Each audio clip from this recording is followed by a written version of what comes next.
Ok mọi người, nên mình sẽ build một dàn máy tính với một cái giá rất chi là cao, chắc cả hơn 200 triệu. Mình đã dự tính trước là giá khoảng chừng đó. Nếu mà để tính coi là chắc chắn bao nhiêu thì không biết. Mình mới mua cái cây này, cây mình rất là thích. Rồi giờ mình sẽ tháo ra để build một cái dàn máy.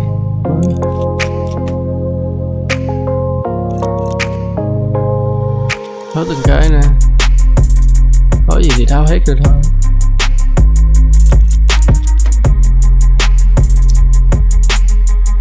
Để mình mở coi mình đã có ghi sẵn bên này,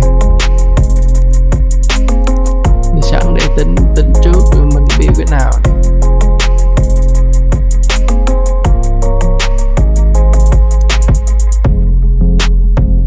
Mình tính là hôm nay mình sẽ build một cái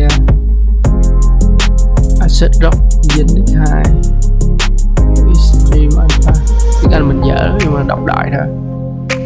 4733 giây. Để mình coi giá con này bao nhiêu. Bữa có ghi ra mà giờ quay mất giá là bao nhiêu.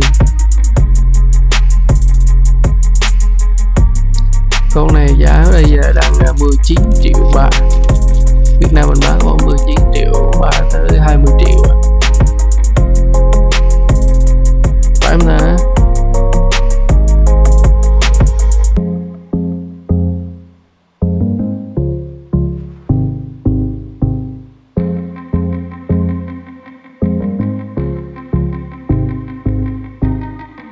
Đúng rồi.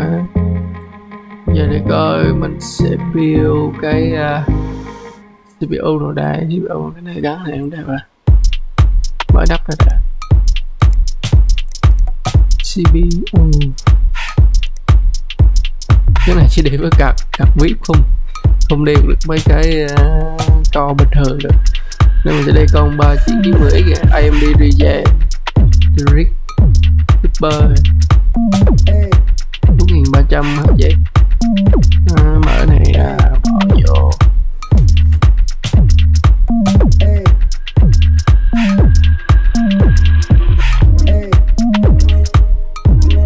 Mọi người biết cái card này, cái con này bao nhiêu tiền? Hiện tại là 104 triệu, 104 triệu.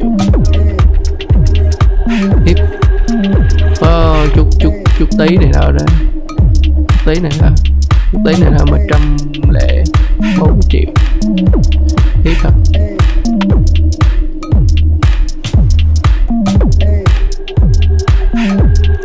Rồi mình sẽ đi cái nguồn này. Mình thích mua cái nguồn trước.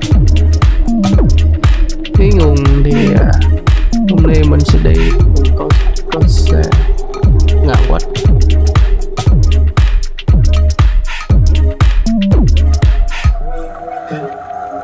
Ngàn watt đâu? Mình đi có HX kìa. HX 1000 đây. Con này giá là 6 triệu. Nguồn này 6 triệu. Đấy, mình chơi cái đậu sợi dây trắng này cho đẹp. Để tháo ra lại.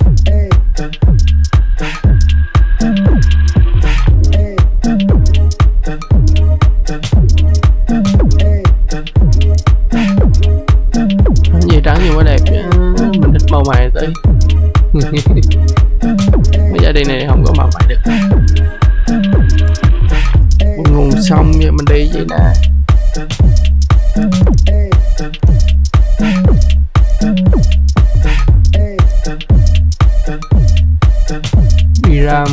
Đi RAM mình sẽ đi cây gì? Trên kim 47. Cái này 4700 HZ. Cần rồi đây có mấy lỗ nè. ở đây là chỗ 8 chỗ để cắm thanh RAM luôn, mở hết ra đi. RAM cũng cần đi nhiều rồi, đi trang trí mình đi 8 cây 8 GB 8x8 là 64, dùng cũng hết nãy giờ đi trăm mấy.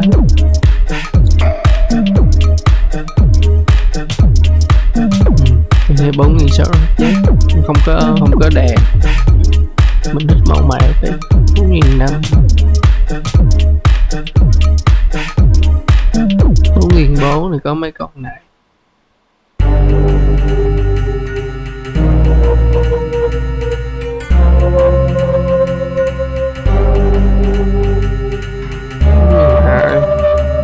Nên đi con nào ta?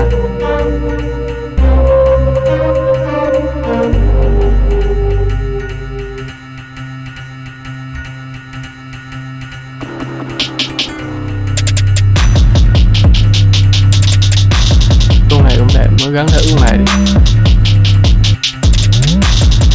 Nhưng mà nhìn theo cái chiều này thì thấy nó hơi thô. Cũng đẹp nhưng mà hơi thô. Gắn cái khác.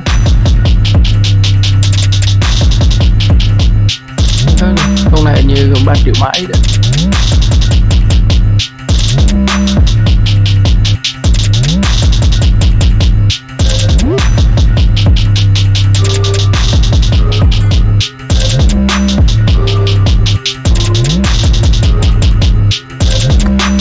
Predator này có thể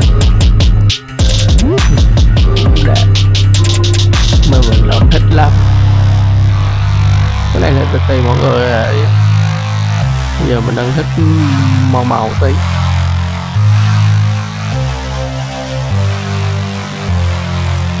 Ủa không có đèn à.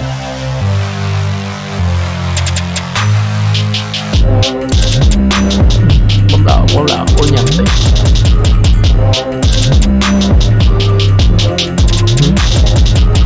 Đèn yếu hơn.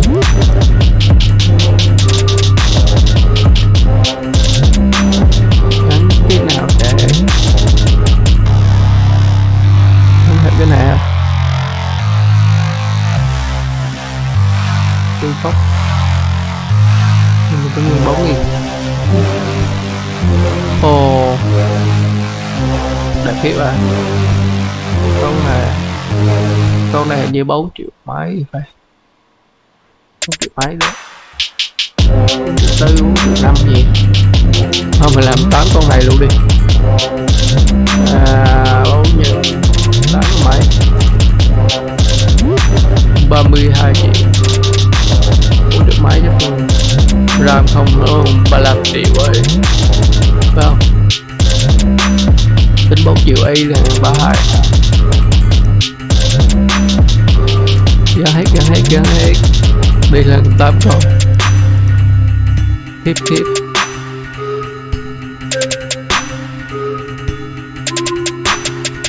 bắt đèn lên qua biết bây giờ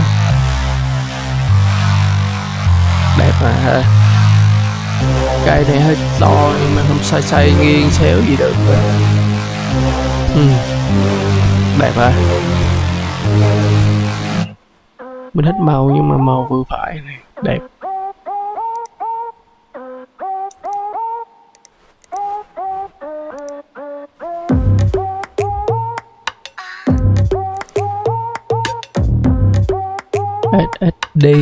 SD mình để nào? Cái to hay cái nhỏ? SD loại to thì máy này gắn phía sau nè. Trước có, phía này có, gắn sau đi. Giờ mình gắn trước cái SD.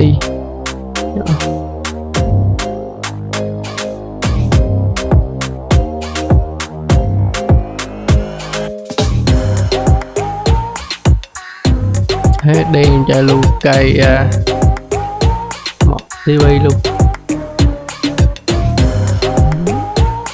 Gắn chơi cho nó sướng. Cho máy mình ấy đi có 500 mấy gì, chơi vài game là hết tiền.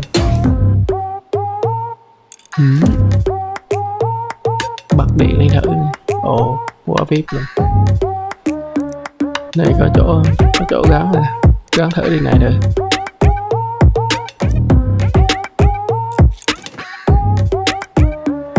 Mà đẩy nắp lại đâu có thấy. Không gắn gì mất công tốn tiền.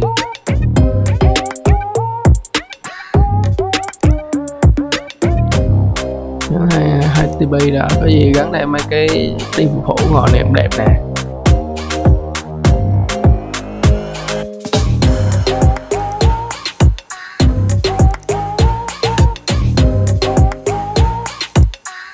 Đi cắt màn hình nào đây?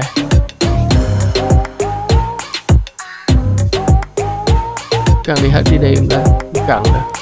Nhiều tiền đi làm gì? Mà đi hết. Cắt màn hình, cắt màn hình biết cái này. Ở đây con 3090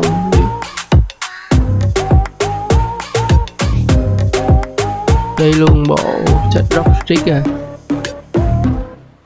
Mấy con EVGA này anh như ở Việt Nam mình đâu có bán đâu. Colorful như ở Việt Nam mình cái con này không bán.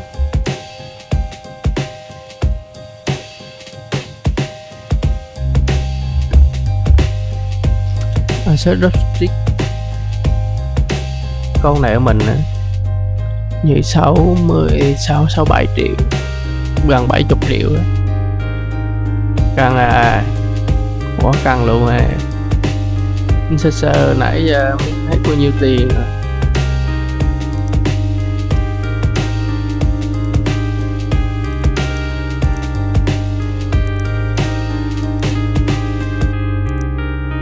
Mình chơi tản nhiệt nước, bộ tản nhiệt nước chắc cũng phải 20-30 triệu đó.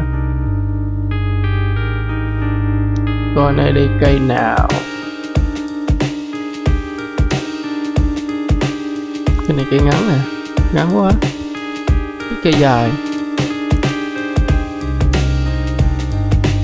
gắn cây dài vô. Đó.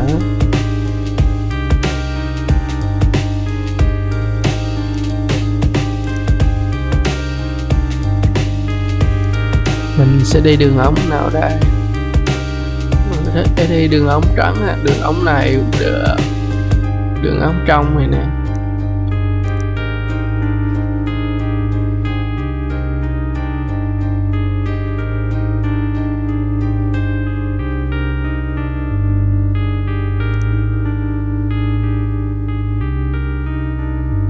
Để mua cho nó cái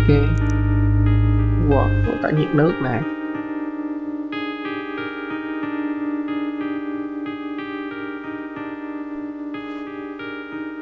Đây đèn đúc quá thì mình cũng không thích.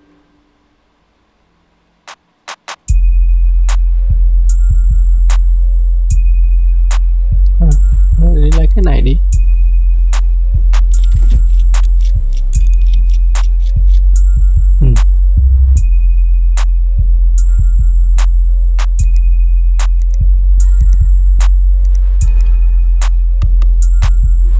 Để gắn cái nào đây để mình thử. Cái này có đèn này. Màu này bật lên.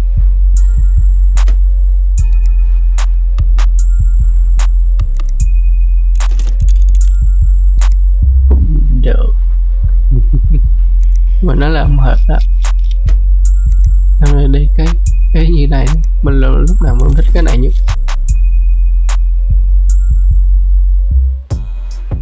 Còn thiếu gì nữa không?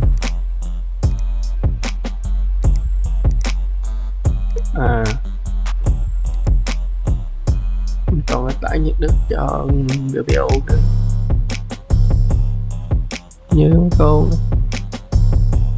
như loại mang dành cho bạn chứ không, Việt Nam mình không có. Việt Nam mình nhất chỉ có loại này cho còn 2070 2070 lấy cái này nè, này chân to đẹp đấy. Thấy đâu dây điện, thấy dây điện hơi ngăn nèo nhiều thứ mà. Nối đường ống này Ông nãy thì mình chọn rồi mà. Giờ nói đừng hóng cái căng để mình nhớ giờ nói đi đâu ta. Sao cái này ra đây trước.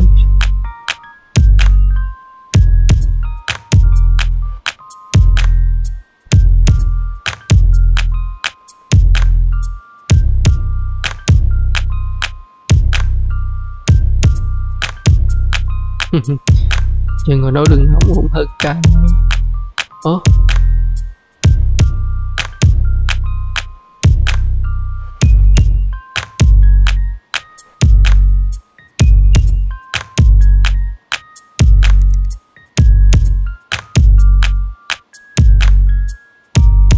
Nấu đại đi, này em được. Ủa?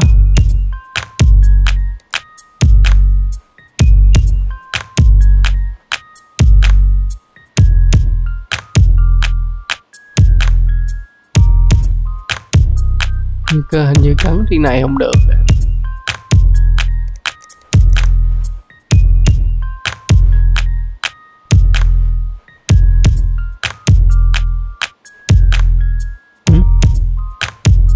Nó cứ bị vậy ta. Tạm thời vậy cũng ok, cũng được. Nó bị lắp như này là không thật tí nào.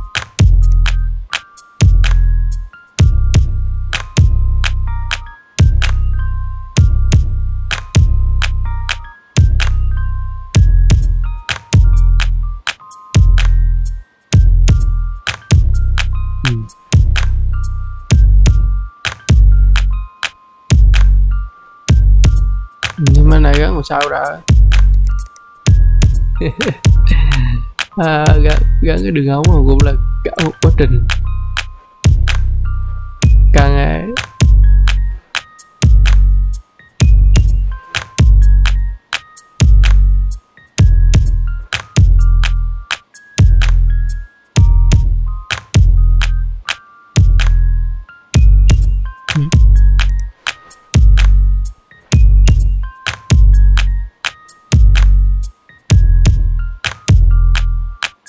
Ok luôn.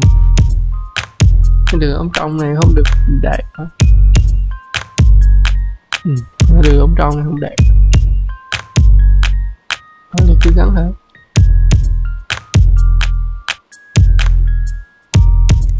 Thử qua đường ống trắng đi.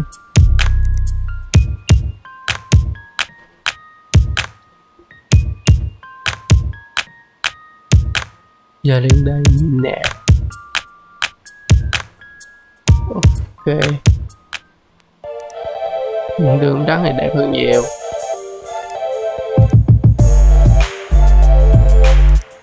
Bị chai ra mình hết bị chai.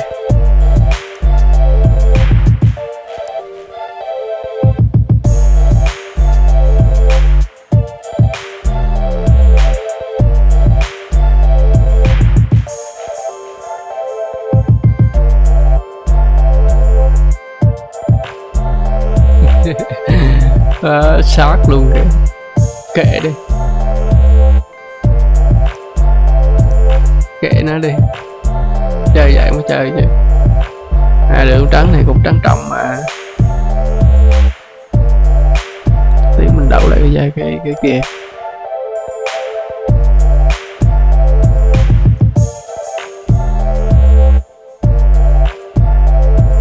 Nấu qua đây nè. Thẳng đường luôn không? Mà mình hít bãi cong tí.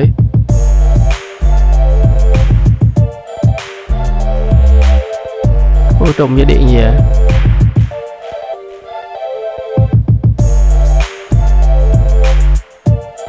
Không phải, trùng chỗ này.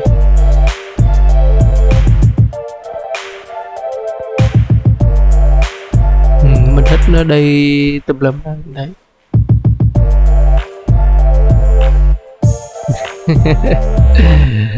Cho đi xuống vô lùi chỗ này luôn.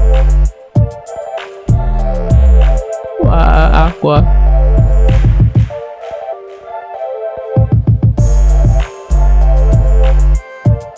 Nhìn chả ra làm sao cả. Nên mình thích là được.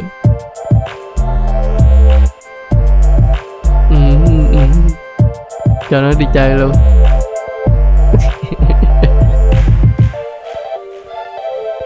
Cho đi chơi thoải mái luôn.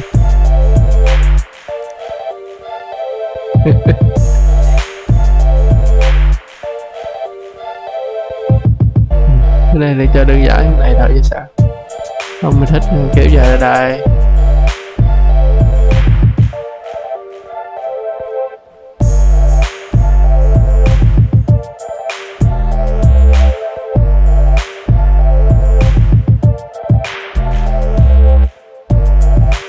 Xa đi thôi, xa như này thôi.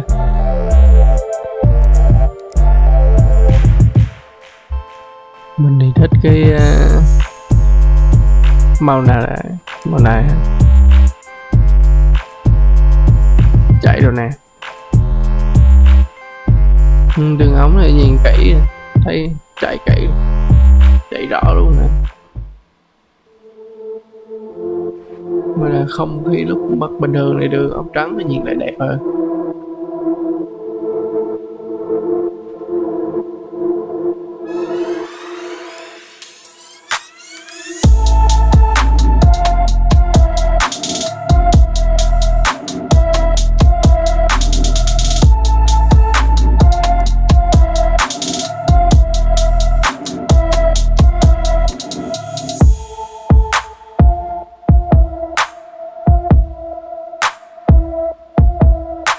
Mình còn thiếu gì không ta? Ôi lắp đấy lên tới 10 mấy nghìn, tính đến từ Việt Nam một căn. Thêm SSD đi.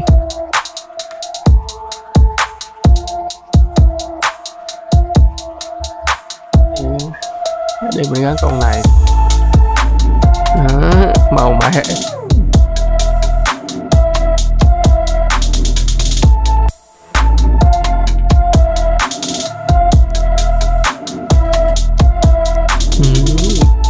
Biết luôn. Mà con này có vẻ không hợp lắm.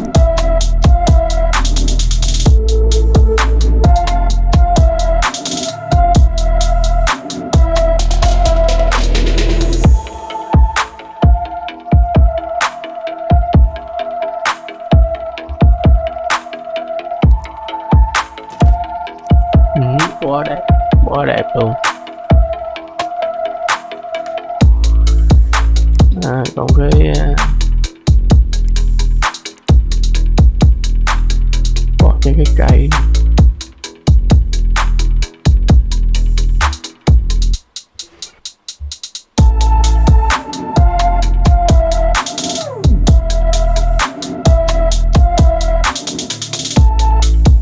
cái nào ít màu mè ta.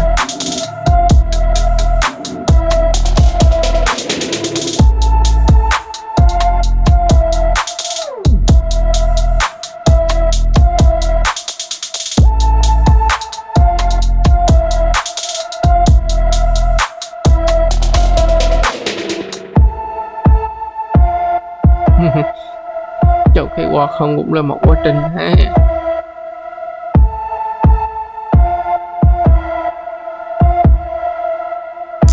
Chọn đại đi. Coi nó có màu mè gì. Sợ thấy nó lên màu mè mệt. Đây là gì đây?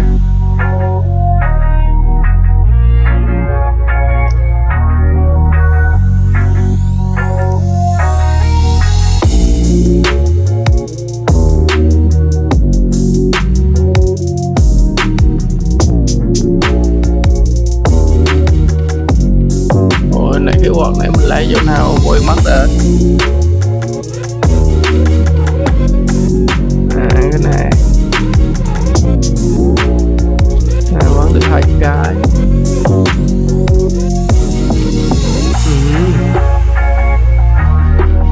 Vip à,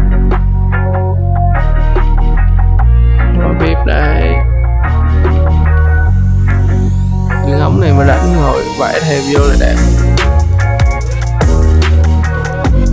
Cho máy tính lên.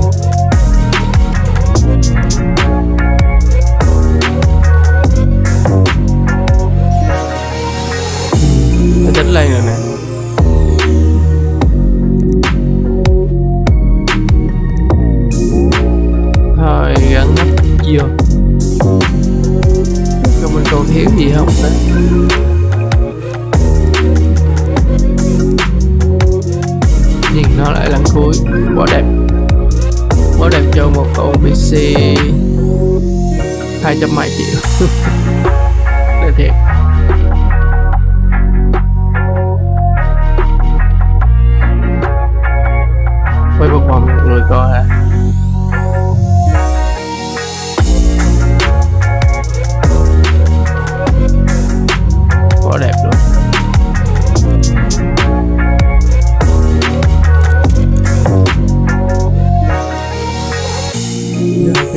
gắng cày lại.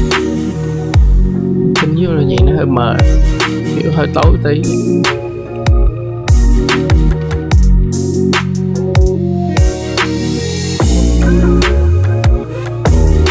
Rồi này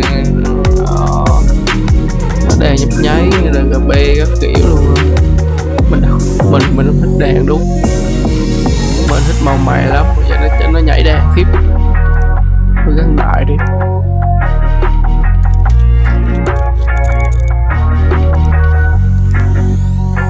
Bên này gắn cái này vô không ta?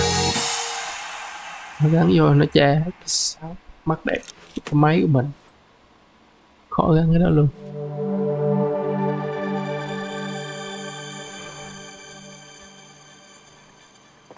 Ok mọi người, nay mình đã xong một cái PC gaming 2 mấy triệu.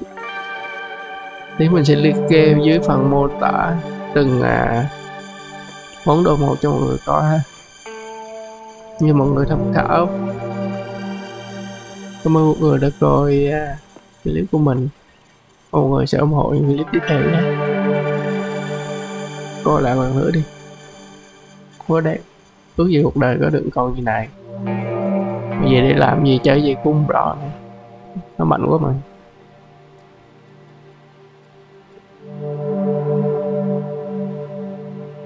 Mình nghĩ là thường nó là cái card màn hình đó là mắc tiền nhất. Mà anh cái con này, con em đi này mới mắc khiếp luôn, 120 triệu. Mình cái con có chút tí.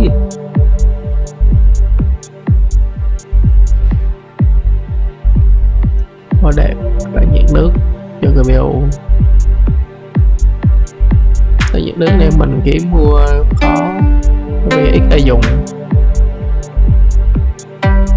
Đúng ở nước ngoài sướng, ở nước ngoài cái đối với họ giá tiền này đã có bao nhiêu đâu. Tạm biệt mọi người, bye bye. Đây cái phòng làm việc của mình. Đáp được vô số câu.